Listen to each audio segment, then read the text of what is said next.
Hello everyone. I want to first correct a falsehood on my channel concerning the Qantas whistleblower video that I uploaded a few weeks ago on August 1st, 2020.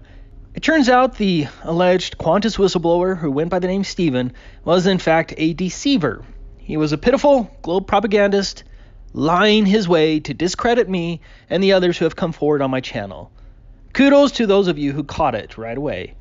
Once I found out, I quickly deleted the video, but I can't undo all the damage that he did, and for that I am truly sorry. These globe propagandists are simply evil. They can't win with logic, evidence, and reason, but instead resort to deception and shillery. At the end of the Qantas video, I explicitly urged everyone to use their own discernment in determining whether Qantas Steven was telling the truth. But I should have figured out that he was a liar much more quickly, and for that, I truly apologize. I do find it ironic, though, that in that same video, I pointed out how the globe propagandists lie, and they lie often. Deception is their modus operandi. Here's that little clip from the Qantas video. They wouldn't have to lie if the globe were real, but as I have proven here repeatedly, they lie, and they lie often, as shown here in this PBS deception. I am just going to read Steven's emails. I guess that didn't bother Qantas Steven at all.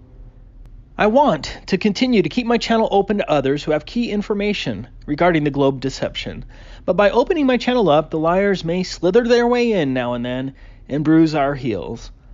I don't know if I can avoid it, and the steps I would have to take to verify someone would deter honest people from coming forward who may have very important information for us. I hate dealing with these lying, virulent parasites and their games, but it only evinces their desperation. But what do you think? Should I keep my channel more open, or should I limit presenters to only those I can first personally verify? I'm open to suggestions. Let's get to a different despicable liar. This disinformation video comes from the YouTube channel Creaky Blinder, which now has nearly 17,000 views, with only 27 thumbs down. Either 17,000 people have no problem with blatant deception, or the propaganda bots are working overtime to promote this rotten individual. I think it's the latter. As you'll see, these globe propagandists have absolutely no qualms whatsoever about deceiving you. But what's funny about this video is the fact that by Mr. Blinder claiming that I made this all up, he actually proves my point. And that's why I'm sharing his video, because it makes me laugh. Unfortunately, some of the clips are long, but I have to play them so that you can understand the deception taking place. He starts off his video by calling me a bunch of names, and he says that I sound like Kermit the Frog. Well, maybe he's right about that, but I don't need to waste my time going over the classy name calling. So let's skip ahead to his main arguments. Second, I've discussed this in other videos, and so I will cover this quickly, as many of you have already seen this. But this video you're watching of the alleged 24-hour sun in Antarctica is absolutely fraudulent, and provably so. Well, this should be pretty interesting because generally speaking, conspiracy theories are nothing more than speculative and not based on any tangible evidence at all. In fact, the only need that gets fulfilled by believing a conspiracy theory like this is the need that conspiracy theorists have to feel in control. I'll have a link in the description where you can look into this more. So you state that this video is fraudulent and provably so, and then all you're going to do is provide a link to another one of your videos which are purely based off your own belief systems and have nothing to do with evidence or... Yeah. Because you say it's fraudulent, it's fraudulent. But to summarize, the clouds at the beginning of the alleged 24-hour time lapse exactly match the clouds at the end of the time lapse. I'm not making any of this up. You can watch the documentary and do this yourself. Now, here are the two segments synchronized. Remember, these different clips are supposed to be separated by an entire day. As you can see, there's not one iota of difference between the clouds. If you are an honest person. It would appear, to the more observant among us, in this case, moi, that the clouds are not the only thing that are identical in these two clips you are playing one above the other, one labelled beginning, one labelled end. I noticed that the smoke coming from the very small chimney in the bottom left of the screen is also exactly the same. Almost as if you were deliberately misleading us. How could this be possible? If, as you say, you're an honest person. I was shocked when I saw this the first time. Can you believe this nonsense? He is actually claiming that because I didn't also point out the fact that the smoke was the same, that I was somehow deceiving you. Thank you, Mr. Blinder, for being so observant and realizing the two segments were the same, which was my point. But you somehow entirely missed the implication of what you saw. You can't have the same clouds and the same smoke at two different times, separated by 24 hours, and thus the 24-hour sun video is fraudulent. Let's get back to Mr. Blinder's video. You must recognize the fact that it's impossible for a whole bunch of clouds to match each other exactly 24 hours later. Unless, of course, you're just playing exactly the same clip twice and labeling one beginning, one end, and trying to make the idiots that believe what you say believe that it is, in fact, 24 hours apart. Now, whoever created this 100% fraudulent video went to a lot of trouble to fake the Antarctic 24-hour sun. But that was you. You faked it. And not very well. Because if I was able to spot that huge mistake you made, then so will have a lot of other people. So, nobody's trying to fake the 24-hour Antarctic sun.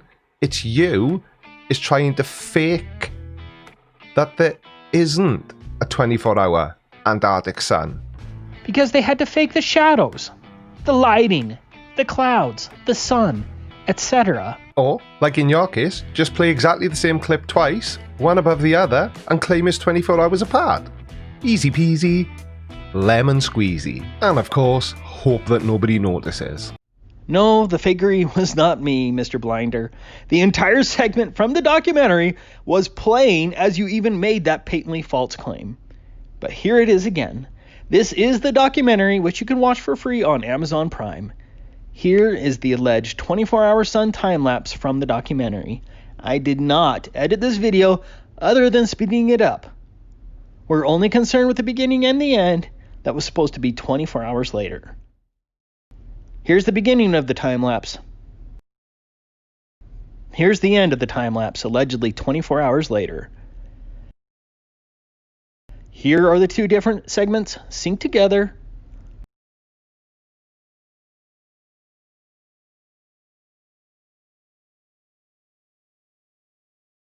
The beginning and ending of the time-lapse, which was supposed to be separated by 24 hours, were exactly the same.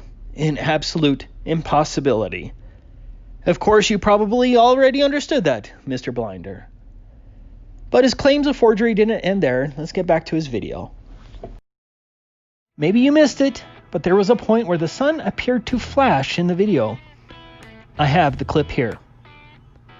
I don't know what would cause this flashing. I assume a cloud could do it, or the camera had a slight malfunction, but the flashing actually happened on both day 1 and day 2. We only have your word that these clips are actually 24 hours apart and that the flash occurred at exactly the same time. It's very simple to synchronize two video clips together and make it look as if that what happened. It's easy. According to Flat Earthers, NASA do it all the time using CGI. Similar to the other fraudulent Antarctic video, it seems Mr. Blinder was right in recognizing that it's a big problem for the sun to flash precisely at the same time 24 hours later with a perfectly matching sun. But was Mr. Blinder right? Do you only have my word for it? And then I manipulated the videos to make it appear as though two segments were the same through a careful application of CGI. Don't you just love how a sellout pays homage to the Illuminati? And this is how I know Mr. Blinder is not simply an ignorant fool. because I included the entire full segment of the original video in my video before separating and analyzing the beginning and ending portions that were supposedly separated by 24 hours. He conveniently left that out.